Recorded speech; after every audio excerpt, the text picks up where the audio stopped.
Take two, take two. Good evening, mi gente. This is Ray Collazo, and you're watching and listening to the Bomba Live Found in Translation simulcast. Thank you so much for joining us. Found in Translation is a show that stacks truth about politics and today's hottest issues. Bomba Live is the virtual Puerto Rican celebration. Again, thank you so much for joining us on this Thriving in the Fight edition of the show. And you're going to hear in a moment from our author and co-host about how we can not only survive in this fight, the fight of our lives here 2020 on so many levels, but how we can thrive. Thank you again for watching the show. Later on in the show, we're going to have an activist in her whole right and a founder of She Can Win Now, Jasmine Sessoms, to talk about how she's supporting women and mentoring them to get more engaged in civic life. And later on in the show, we're going to talk about the news headlines from Donald Trump. For real lying to us. I mean, like, not a little white lie, like big lies. And maybe we'll get a little Kamala Harris's appearance in Florida today. More trying to unravel the conundrum of the Latino vote in Florida. And maybe then we'll get a little bit of Cardi B, Candace Owens. How about that? We'll see.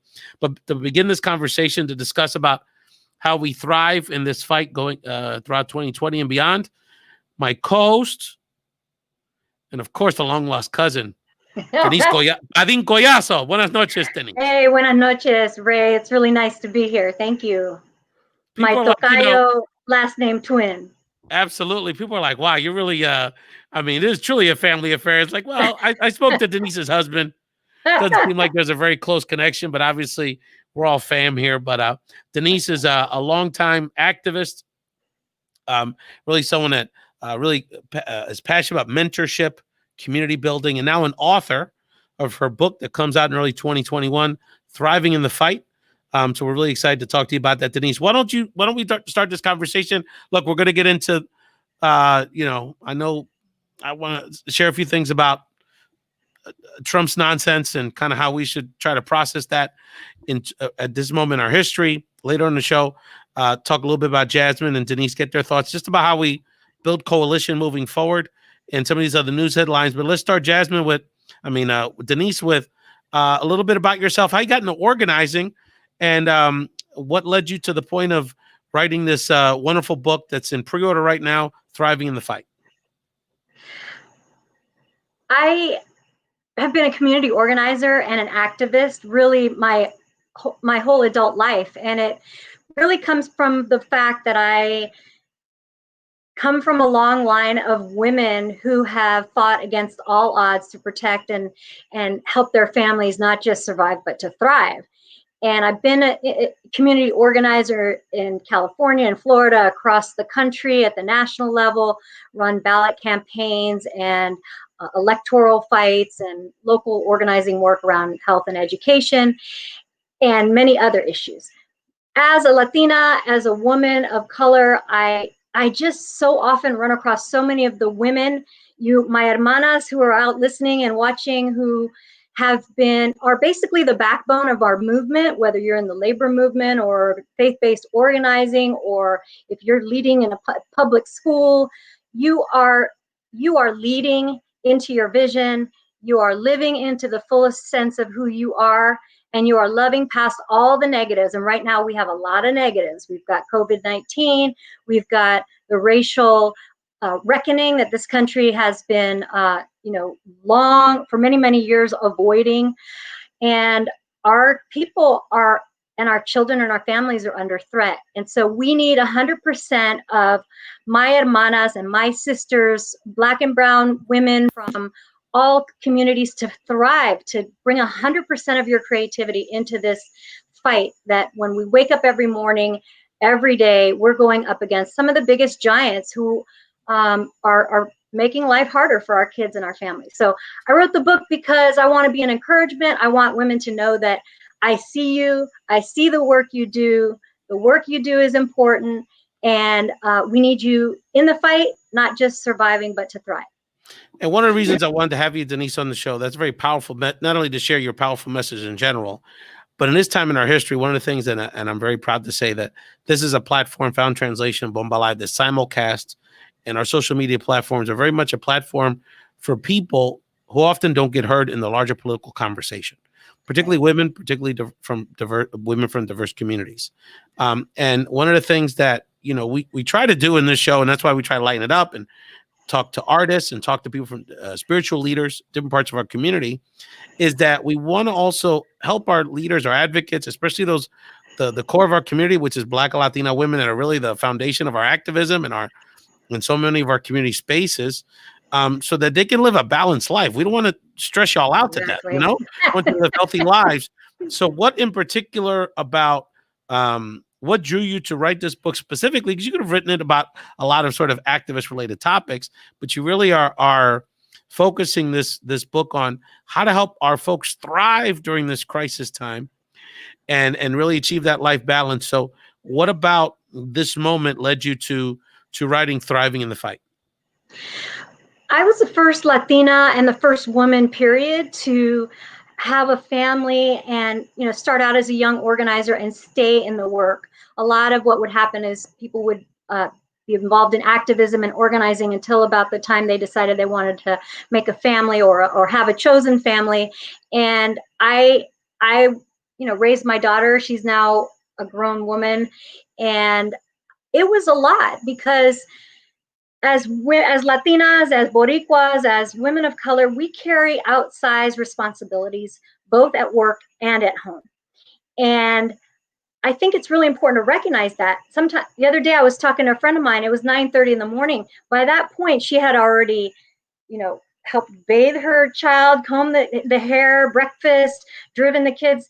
It's a lot that we manage. And a lot of times at work, we end up carrying a lot of emotional labor at our organizations, and then we do the same thing at home. So we've created a program where every day at an organization I work with, we created a program where 4 days a week we focus on doing our work, and the 5th day is designed for our own creativity, development, reading, writing, and just getting better, recognizing that big part of what we need is to have some margin in our lives and pace ourselves, because this is a fight of generations, not just a sprint.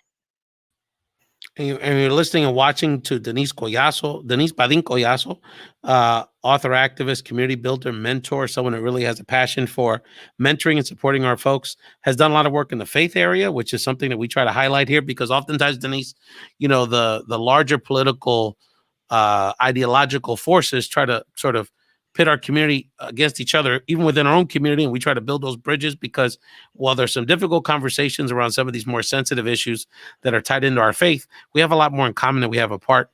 And even if we don't agree on every issue, we're all still family, and almost all of us, virtually all of us, are trying to strive for the right things. Denise, we're going to hear more about your book in a moment.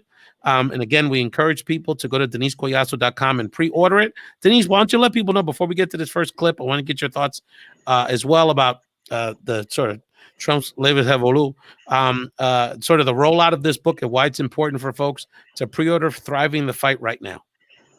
Well, as coronavirus has really changed our lives, we had to think about how we're going to get this message out to community organizers and activists and people who are working on the front lines of change in a different way than you would normally do so. So I've tapped into my networks and my friends and my hermanas, compañeras, and people like Ray, who are willing to help us promote the book in advance of a launch. So our goal is to generate enough pre-orders so that we can debut on the New York Times bestseller list.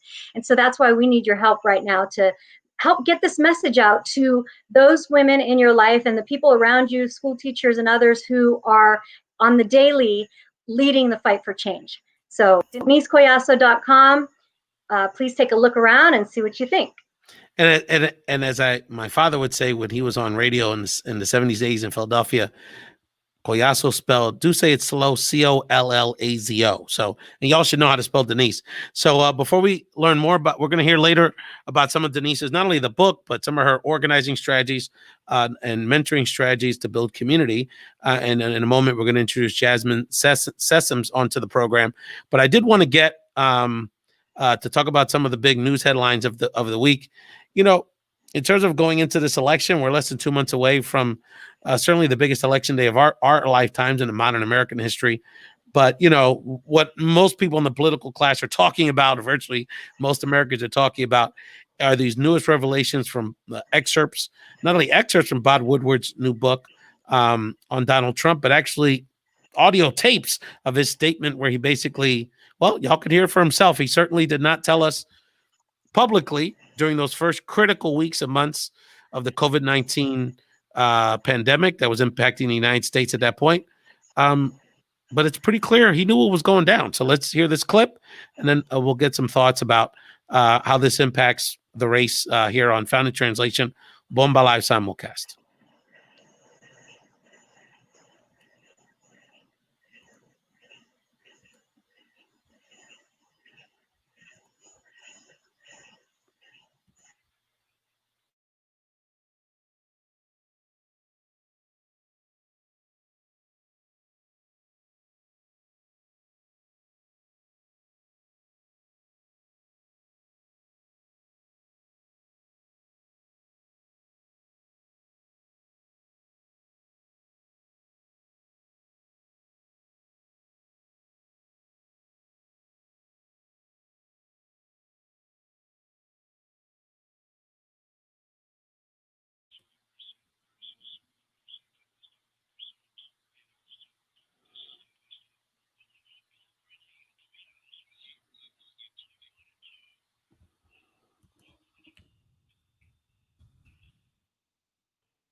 Well, that was pretty telling. And so we're here with Denise Collazo. So look, I mean, as we hear the coquis in the background. Where are you at in Puerto Rico right now, Denise? Shout it out. I'm in Ciales, Puerto Rico, where our family lives, and I'm right by the river and enjoying the sound of the coquis and all of the beautiful wildlife here in my new home. Wonderful. So great to see our folks migrating back to the island to support our folks on the island. It's a beautiful thing. But that, I mean, look, there's some, and for people that I think we may have had some technical difficulties, but in terms of the bottom line is that Trump admitted during those critical times, and there was part of that interview was in February, the other was in early March, where he would go on television saying, this isn't a big deal. I'm going to go over things like mass and, mass shutdowns and children getting or how you access it. He was very clear, and that was unclear to us, whether he really knew the severity of it because of his density. But he actually was pretty clear-minded and was heard loud and clear his medical experts about the potential danger of this pandemic, and was blatantly lying to us. And not only did he do that, but now he's admitted it. Now we have on record publicly.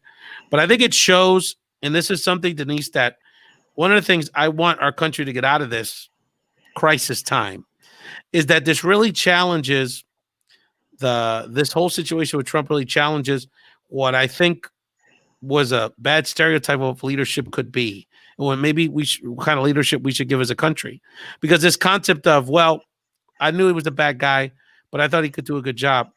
That doesn't work, because ultimately in moments like this, when you have to forget about politics, forget about your own interests, forget really everything else, and really focus on what's best for the country at this moment. When you don't care about anybody else, or you just focus on your own personal political viability or your own personal life for whatever reason, that lack of connection with people and that lack of care for people cannot lead to good management. So Denise, I know you've worked with a lot of faith communities.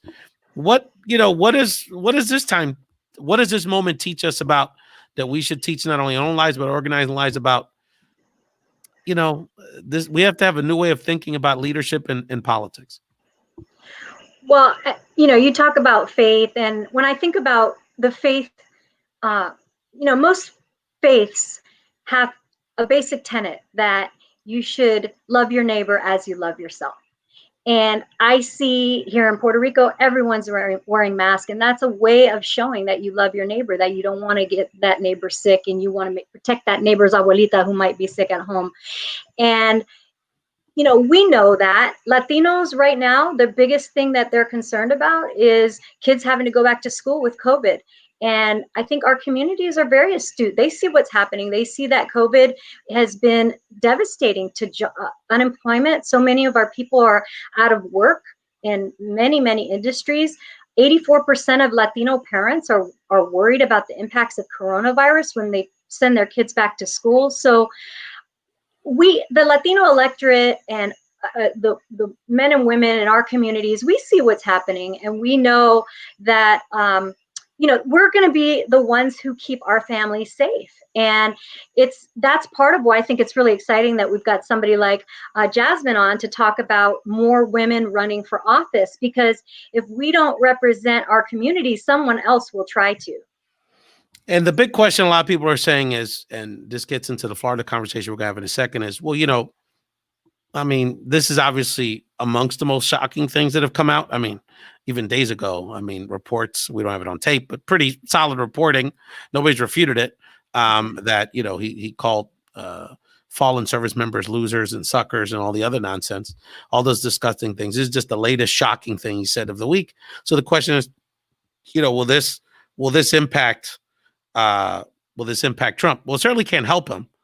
I think we have to sort of understand that 42%, there's virtually nothing that can stop it, because there's so much tied into what he represents to them, and very little of it's really policy, and very little of it's really good government. It's really about this sense that that part of our community either is kind of sort of brainwashed by Republican media and is just living in another set of facts, or it feels this sense of this young multicultural country moving forward is sort of leaving me behind. So there's not much we're going. He'll lose a couple folks, but he's not really gonna. There's not much we can do about that. But we can take this as an opportunity to say, to Denise's point, to speak to people that maybe wouldn't vote for Trump, but aren't that excited about Biden. And we're seeing some polling, particularly in the Latino community in Florida, that speaks to that.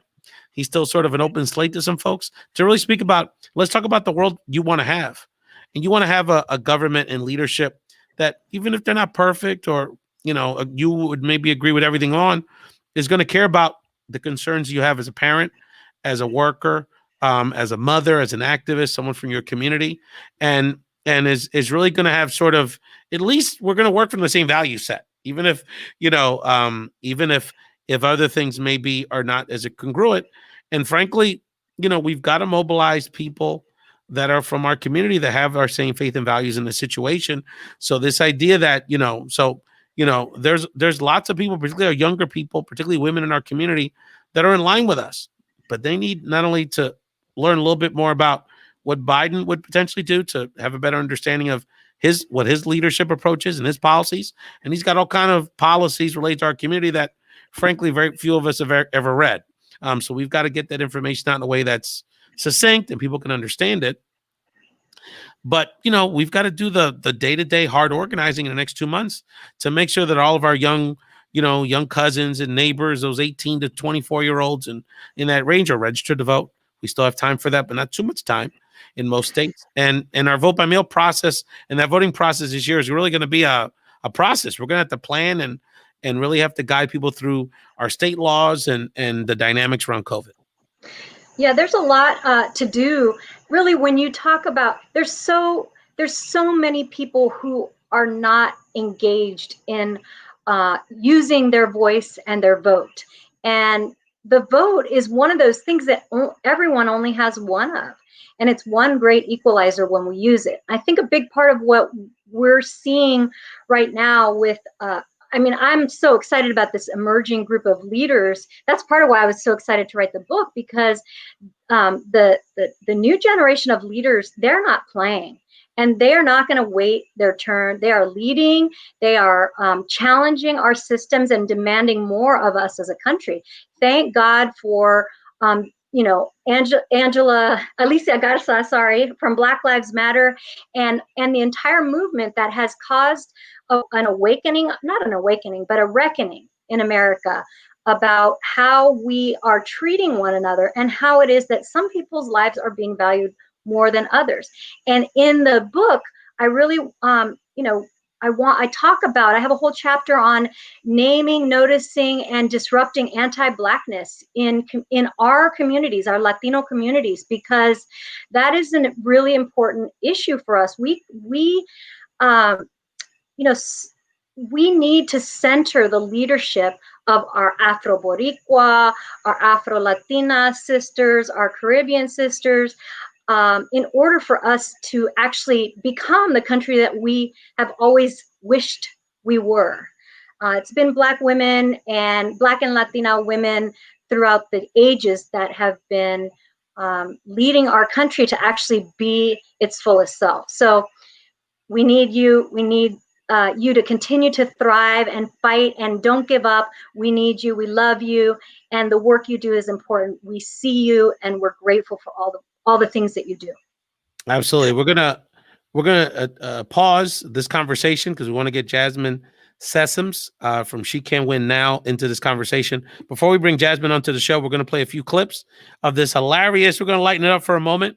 Guidelli Axel, this adorable these YouTube children that do these wonderful comedy skits from San Juan, Puerto Rico. We had them on the show last week with their father Jesus.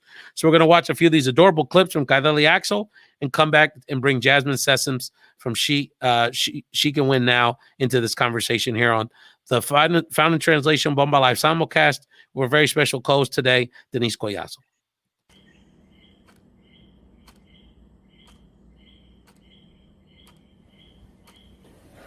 Vamos a empezar de nuevo.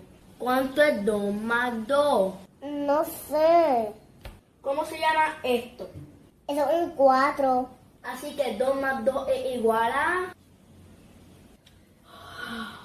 Vamos a tratar de esta manera. Aquí hay 2 galletas y en el plato hay 2 galletas. Si muevo estas 2 galletas al plato, ¿cuántas galletas hay en el plato? Axel.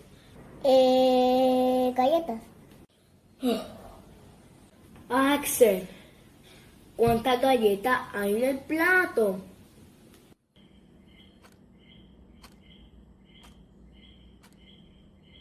Es de... Próximo. Superman. ¿Qué tú haces aquí? Para solicitar los chavos del club. ¿Tú rendiste planilla el año pasado? ¿Te leíste 100 años de soledad? ¿Qué tiene que ver eso? Ah, se me cayó el sistema. Hello. Perdón. Lugar de nacimiento. Cristón. ¿Dónde queda eso? Por Ponce. Bueno, te va a llegar el depósito entre mañana y junio 2022. That is darling. Are they not awesome? Oh my God. They're Yes. that was like my first experience at Sesco here in Arecibo.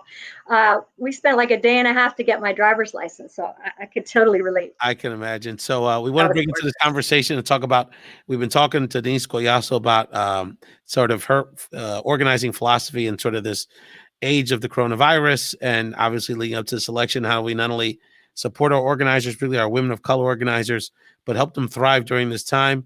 And who better to continue that conversation but the founder and CEO of She Can Win Now and She Can Win Now, and a new friend to the show, Jasmine Sessoms. Jasmine, welcome to Found in Translation Bomba Live simulcast.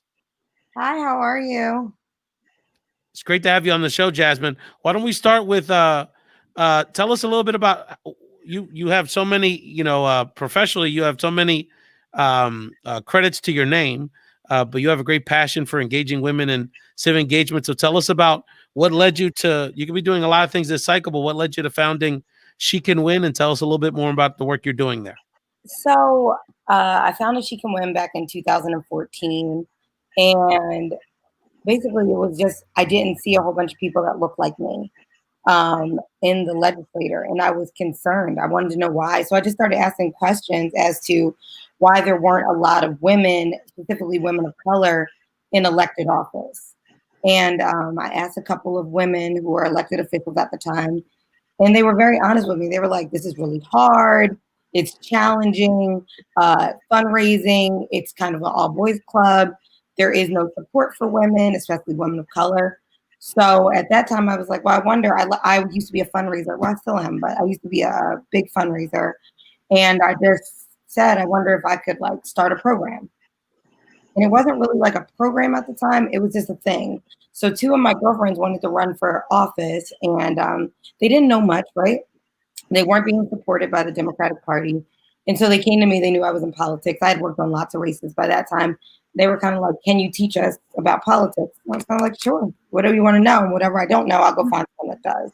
So in my basement, we sat and it was about 12 women and we trained them. We trained them to run for office. Out of that 12, I think 4 won. 4 ran, 2 won without the Democratic Party's support, without any support. And after that, it was kind of like word of mouth and it spread and it spread and it spread. And next thing I knew, it was a thing. And she and now, 6 years later, we've trained over 600 women. That's fantastic. And what have you found, Jasmine? What have you found have been sort of the breakthroughs? Because I think we have a sense of sort of the challenges, right? That women aren't the first ones to get supported by the parties generally, and then women have other responsibilities they're trying to juggle, right, with family and career. So what have you found has been sort of the help, that breakthrough to give women more of a foundation to feel confident to actually run for office? So I don't know if it's necessarily a breakthrough. Like, again, we were founded back in 2014 before what they call the pink wave. Yes. That happened in 2016 when President Trump was elected. So I wouldn't necessarily call it a breakthrough. I would say that, here's the thing.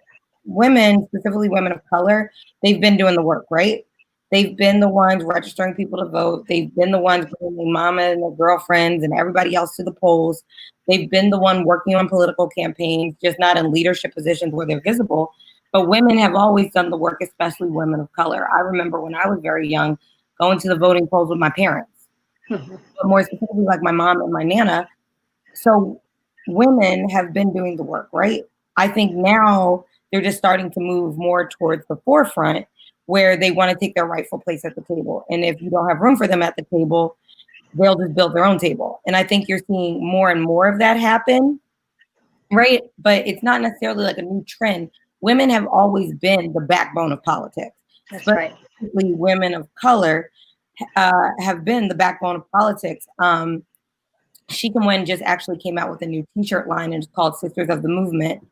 And, you look at Angela Davis, you look at Fannie Lou Hamer, you look at Shirley Chisholm, you look at Dolores Huerta, Ella Baker. I mean, so many women were responsible for the civil rights movement that rarely get acknowledged publicly. Mm-hmm. That's right. And it's Black and brown women have been doing the work for years and years. And now I just think that there is more of a spotlight on them, but they've been there. We've been doing this forever. Right, Denise? Yeah, well, what I love about what you're doing is that you said this wasn't a thing. That's a perfect example of leading into your vision. When you see something that no one else can see, if you don't lead into it, it won't happen. And if you wish and wait and wonder, it won't happen. So I love what you're doing, and you're right. So often what happens is that there's these people in offices far, far away from our communities that are devising these brilliant strategies for how we should reach out to our own people. And we know how to reach our own people. So I'm really excited. I want to hear how it is that you're doing this. In particular, you mentioned that you're training leaders from multiple political orientations. So can you tell me how that is? I'm curious what a training session looks like when you've got someone who's Green Party and Dem and Republican. I'm curious how that goes. So we're completely nonpartisan. So even on your application, we don't ask you what party affiliate you're with. So most of the time when you get to a She Can Win boot camp or training class, we don't know if you're a Democrat, a Republican, an independent, or a Green Party. Gotcha. And we break up our groups. And eventually, obviously, their political affiliation comes out. But we have projects and we do call time together where these people are depending on the women next to them to get the project done, right? So let's say if we have 3 women in a group, well, one person's being like the donor, the next person's being the candidate, and the next person is being the call time manager. So Republican, independent, Green Party, et cetera, you all got to raise money. And that's something to bond over, right?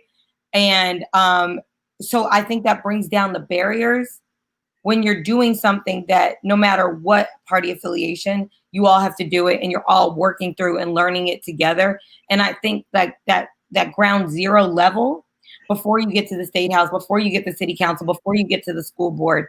I think starting at the ground level of a training, right, and taking off the labels is something that really bonds women together. Yeah, that's excellent. That's really exciting. And what are you seeing? What are you hearing from women who are running for office today, who are up for, election in November? What are you hearing from them? What concerns are they running into, and what are you learning? Well, first and foremost, COVID, right? Like, oh yes, COVID, yeah. Every single candidate that I've spoken to, especially we do endorse candidates through our political action committee. They have said that COVID has changed the way that we view politics, right? So normally it's whoever has the most money wins. Last cycle that we saw, that just wasn't true. Especially here in our Commonwealth, there were many startup candidates. Let's take it to Regina Young, who came through a She Can Win training, who beat Maria Donatucci, who is an institution, right? And Regina did it with $9,000. Whereas to beat an incumbent that ingrained in the community would normally cost you close to $100,000. So COVID has really changed the way candidates are connecting with voters. They are using innovative and non-traditional avenues to really connect with that voter. And if you don't master it fairly quickly, you're in trouble, right? Because things are like this, they're startups, 6 months tops. But also, women are starting to get more support from traditional avenues, right? So like the Republican Party, the Democratic Party, if you notice, they're all putting forth and endorsing more women right now. Right. And on the Democratic side, they're putting more energy into women of color. I will say, like in this presidential election, my organization might be one of the more popular organizations because everybody wants to connect with Black women right now. Everybody wants to ensure that they have our votes, and what can we do? What's interesting to you? But I also, from a voting perspective, I've sat on a bunch of panels. And right now, people are looking to weaponize their vote. And I always say that, weaponize their vote. So what does that mean, right? It means that you're no longer just casting a vote for the candidate because your ward leader told you to. You are no longer casting a vote because you saw a commercial. You are now asking the candidate, what are you going to do for me to make my life better? How are you making, and I live in Philadelphia, Philly, a better place to live, work, and play? And they are no longer just giving away their vote. They're saying, if you want my vote, you have to work for it. So that's definitely a completely new trend nowadays. That's amazing. No, that's true. Yeah. Do you have another question, Denise? Yeah, no, I'm glad you're holding it down in Philly. I was recently talking to a statewide elected official who did not get the endorsement of her party early on, and it makes a difference. One of my people who are part of the Thriving in the Fight advisory board, she's just got elected as city council in New Mexico, and it didn't cost as much as another election would be, in part because she had that community support. But really, if we would just listen, if our country would just listen to the gut instincts of Black and brown women, so much would be different. But so often that's not the case. So I'm really grateful that you're out there really soliciting and eliciting the vision and the hope, and you're helping candidates lean into, actually making their own space and not waiting for an invitation. So yeah. So yeah, Jasmine, I wanted to ask you a question. Is that as it relates to, supporting candidates and supporting whether they win or lose? Because I ran for office several years ago, and one of the things I tell people, new people that run for office for the first time, is I said it's actually much more of a bigger personal and spiritual experience than a political one, because you come out of running for office, win or lose, a different person because of the journey that you go through. Can you talk a little bit about that? Because I think so many people think about it as, from a political perspective, I always thought the politics was the easy part. You deal with people, and that's where you focus on kind of why you get into it in the first place, right? Engaging the public, but all the other stuff can be really stressful. So can you talk a little bit about how you prepare people to get into the mindset about what to expect? Because you can work on campaigns all you want, but you don't really know until you run for office yourself. No, you're absolutely right. I've never run for office. I never will run for office. Just not my calling. But I will say said many, many, many women. many. I've heard that before too. People say that all the time. They think I will change my mind. Yeah, I know. Tell you, I will That's not. okay. All right. But you're absolutely right. It's almost like preparing a prize fighter for a championship match, right? We take them through A through Z what she can win. So like we look at your finances.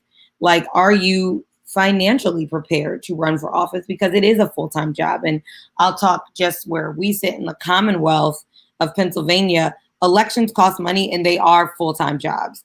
Like, you have to door knock from sun up to sundown, robocall, phone calls, call time, making appearance, shaking hands, kissing baby. Like, it is very hard. I've only seen one candidate do it somewhat successfully, is keep a full-time job and run for office. And I've worked on over 142 campaigns in 11 years. So it's difficult.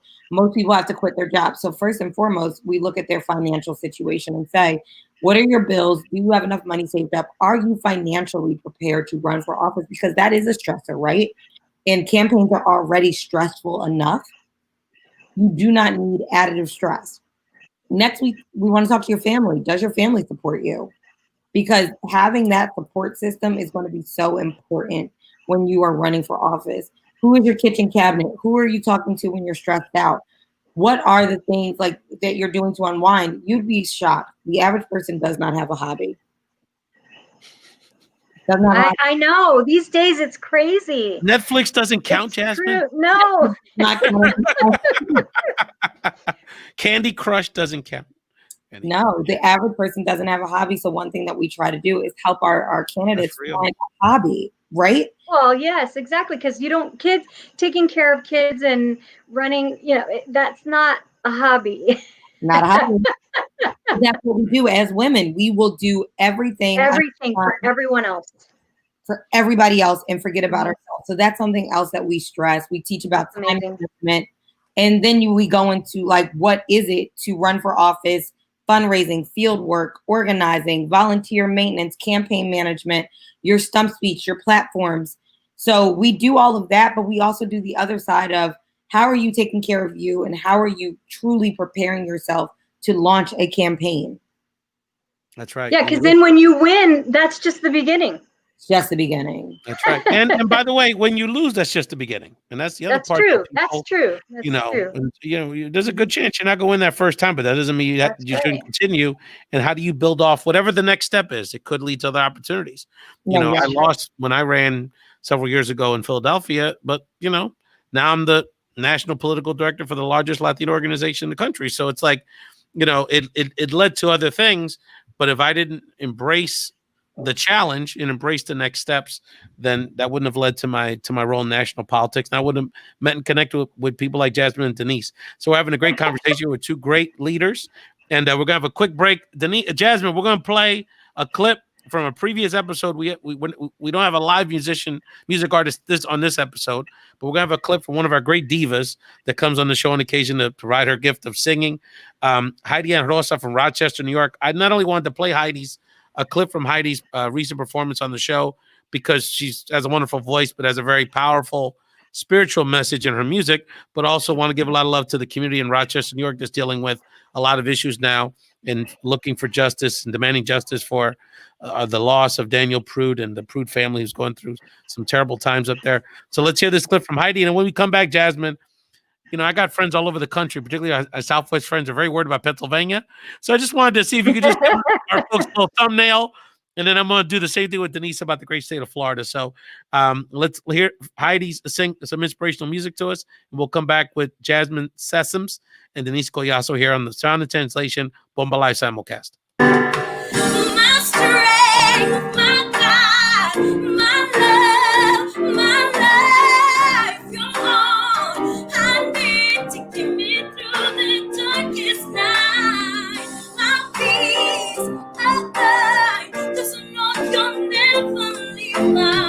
Broken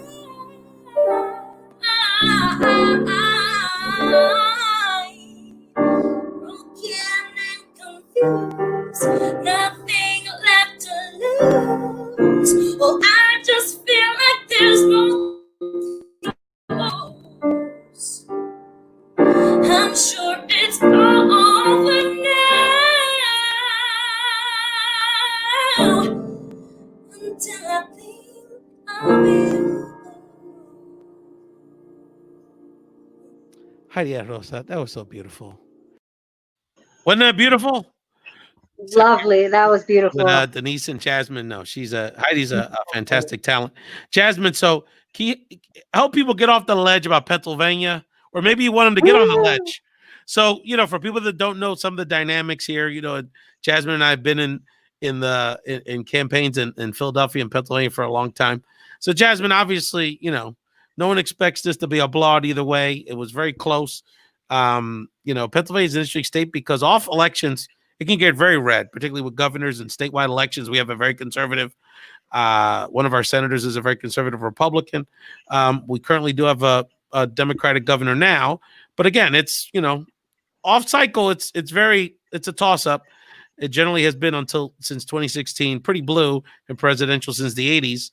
But there's a lot of dynamics in play here. It's diversifying, but also sort of, that rural red vote is sort of getting further entrenched.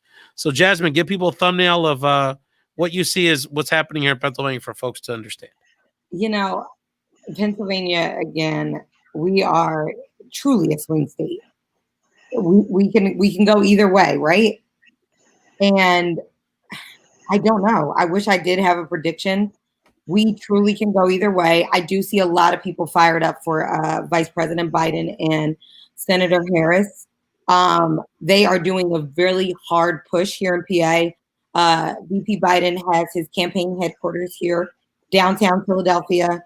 So you can see them, see his staff. They are working Pennsylvania hard. And I am, she can win is completely nonpartisan, but right is wrong. And our Trump presidency is just wrong. We cannot take another 4 years of that. And I do believe that Pennsylvanians feel that. The majority of Pennsylvanians feel that. We still have Pennsylvanians protesting, wearing masks. But I think that at its very core, the majority of Pennsylvania will vote for VP Biden and Senator Kamala Harris. And then Jasmine, give people. I mean, obviously, you could teach college courses on this, but one of the things I get frustrated by the national pundits is that they kind of put Pennsylvania kind of in the Chris Matthews box, right? So it's like there's a lot of black people in Philly, then there's a lot of educated white people in the suburbs, then there's a bunch of farmers, and then there's some people in Pittsburgh, some of which are black. So, it's a lot more complicated than that. I mean, our suburbs are much more diverse, partially, frankly, because of gentrification, frankly, and housing, crunches in the city. The 222 corridor has become increasingly diverse, especially with the Latino population. And just in general, we just have a lot of different dynamics. We also have a lot of working class white folks in the city that the Trump message, for whatever reason, appeals to them. That we have one in Northeast Philadelphia, as what's the state representative there? Tina McBride. I mean, she could represent somebody in the middle of Tennessee, that woman, or Alabama. She's insane. And so can you talk a little bit about some of the dynamics that you see on the ground that people should understand, that, that they're not getting these sound bites in these national conversations? I mean, Pennsylvanians aren't a monolith. Black people, brown people, we are not monoliths, right? So what appeals to me doesn't even appeal to my husband. I think whoever is running as a candidate, presidential candidate, needs to know how to connect to people at their core. What are the intrinsic values that they care about, right? But in terms of what are you hearing on the ground? The same thing that we all are saying. We can't do 4 more years. How did we even let this happen to begin with? We are tired. But then on the flip side, people don't like Joe Biden. They think that he is a bit too old, even though he's not much older than Trump.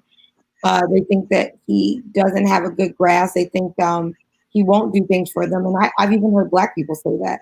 Joe Biden doesn't care about black people. His track record is bad. They're bringing up like his old track record. So again, it truly can go either way. I just have to hold faith that people want to live. People want to see the economy turn around. People want a president that tells the truth. So, I'm out here, even though we are nonpartisan, I'm out here pushing the Biden message of we cannot do 4 more years of Trump. I hear you, Jasmine. And, the other thing people have to understand with this issue, people around the country need to understand this, is that with this issue around vote by mail, I don't want to say by coincidence, but the way how luck would have it, this is before COVID went down. This was the first year Pennsylvania was going to have an expanded vote by mail system. So we were already, I guess, a little bit got ahead of the game. There was a lot of bumps and bruises in the primaries. But, so this will be the first general election cycle and the first opportunity most people are going to have to even have that option. So there's a lot of education that's got to take place. And there's folks in our community, rightfully so, particularly in the collar counties and the suburban, in the rural exurban counties that are like, I don't know if I trust submitted my vote that way. And that's real. And we got to develop strategies to tap into to assuage people's concerns and help them go through this process. That's part of what we're looking at in Florida too, Ray, is just the fact that, well, anyone who, thinks they can predict what's going to happen this election is just lying. Because there's too many uncertainties between COVID and, I work with Pastor Rhonda Thomas, who spent time after the 2018 election in Florida looking at piles of uncounted votes in the post office.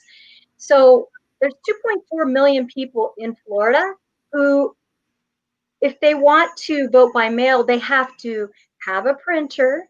They have to print out a piece of paper. They have to have an envelope and a stamp, and they have to mail something in by a deadline. And a lot of people don't know how to do that. Our job as leaders and community organizers and activists is to help people walk through that process.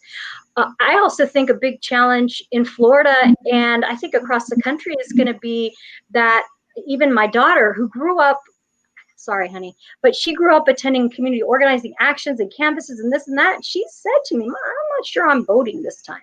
And so I actually think that could be a challenge for us, is people just not voting, because in Louisiana, we just had a hurricane that, Hurricane Laura that blew through. In Florida, we have, different ways to to respond to COVID, depending upon which county you're in. Different elections departments are going to be doing different things. And so that's why we need the women, the people who have been tending to this democracy since before it was a country, to be talking to people one-on-one. We need to be talking to our friends, our family, our brothers, our sisters, our cousins, everyone that we know, and encouraging them to register, to actually remind them when it's time to vote. Because you know what? Those are the people that most parties and candidate campaigns and issue measures or issue campaigns, they don't reach out to. And they don't have all that work and that money that's being spent on them to get them out to vote. So I think it's going to be, I heard somebody say it's kind of like a tornado. You just don't know where it's going to end up. But I do believe that our people see what's happening. They're concerned about COVID. They're concerned about, the future, our public education for our kids. So many children don't even have computers, and our families are actually experiencing that in a guttural way. And that's why I say we need our leaders to thrive, because we're going head to head. Jasmine, you and me and many, many other people across this country, women particularly, are going head to head with the biggest giants who are out to tear our families apart. But my bet is on us. That's right. I want to get Jasmine and Denise's take. Speaking of Florida, good segue.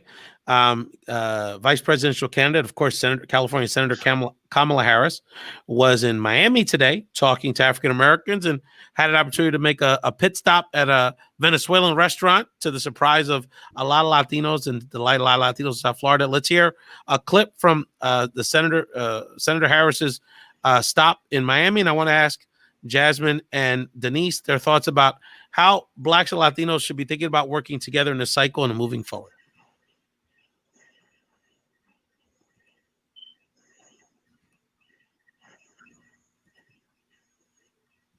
This is about, and the reason that we are doing this is that the American people deserve to be seen and heard.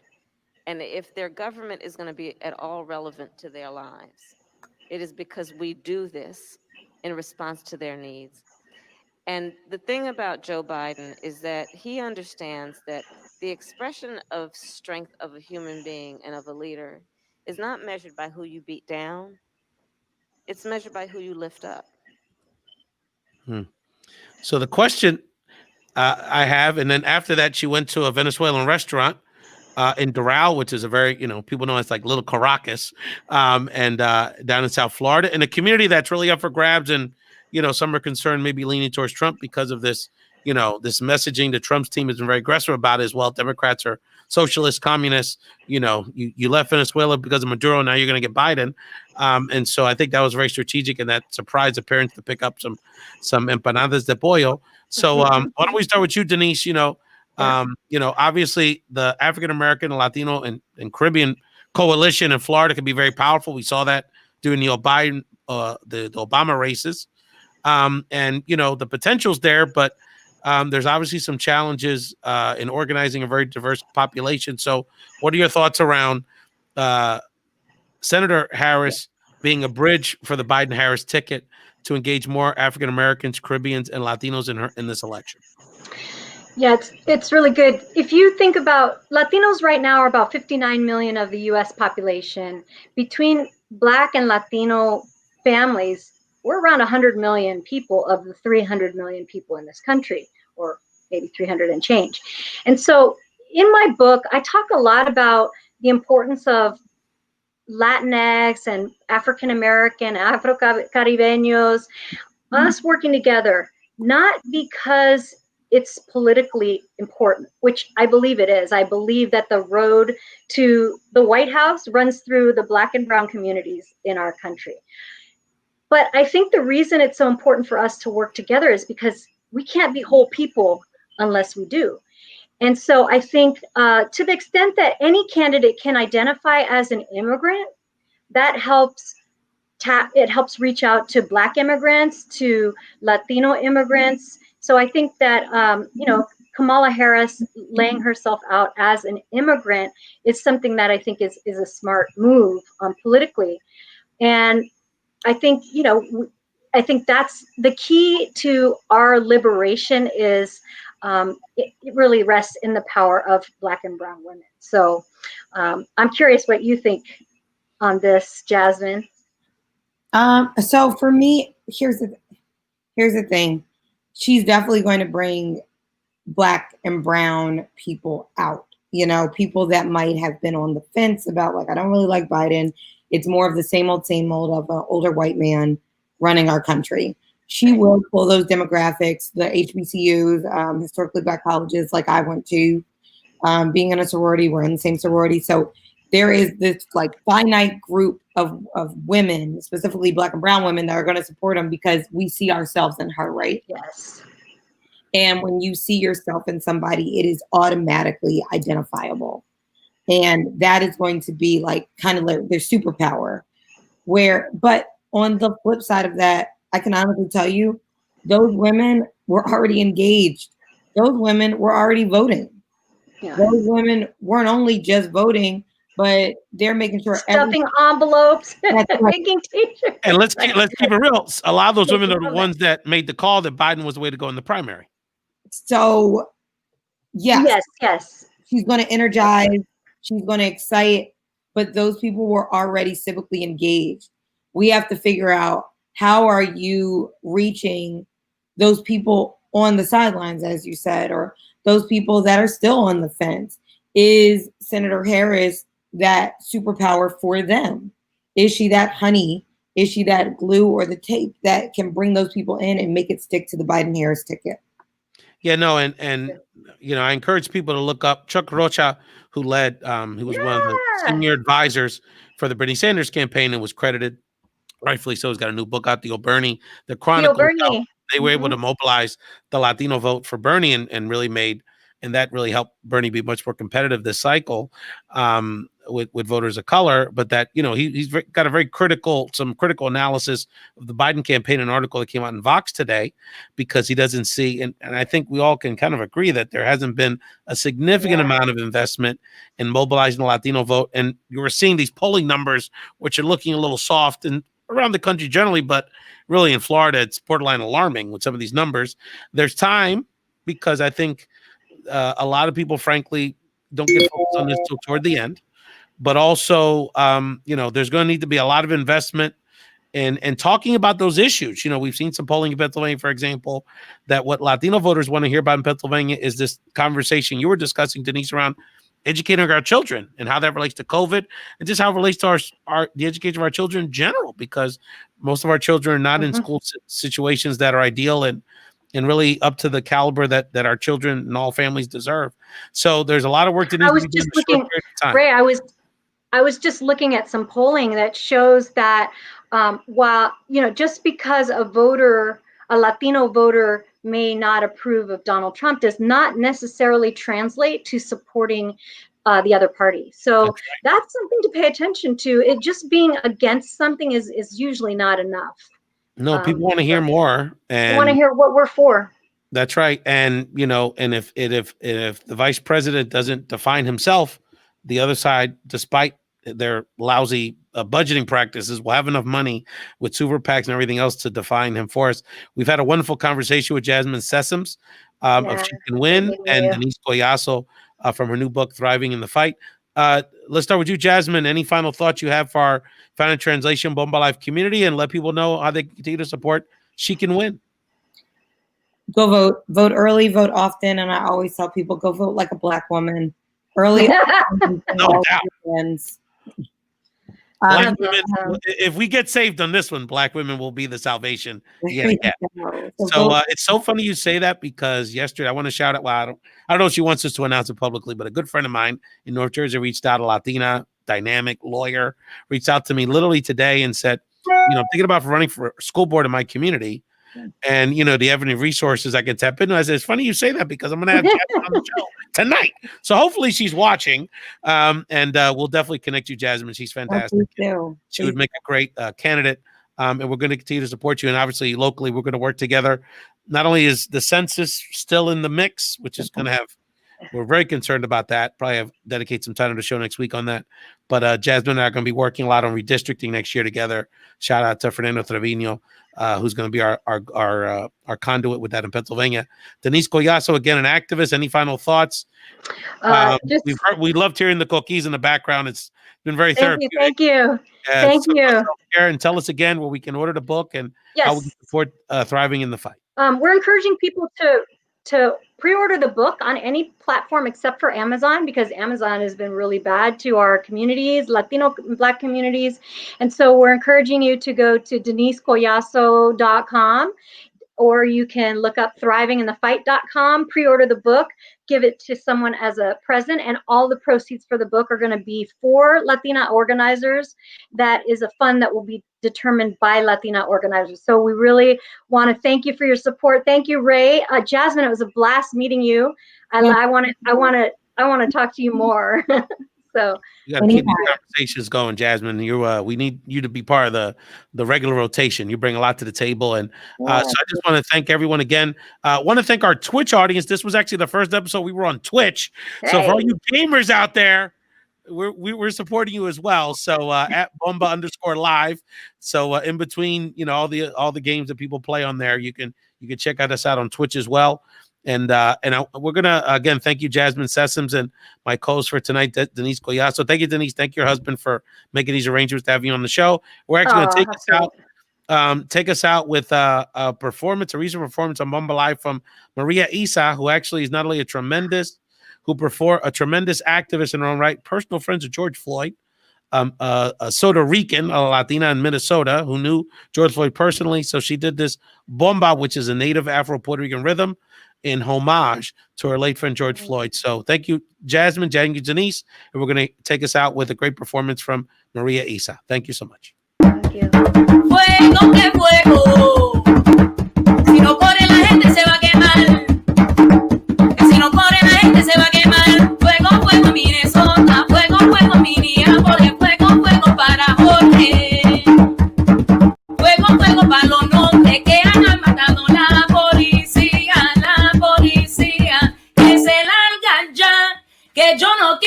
sufrir. Mi gente negra no quieren más, no quieren no sufrir. Que todos tenemos que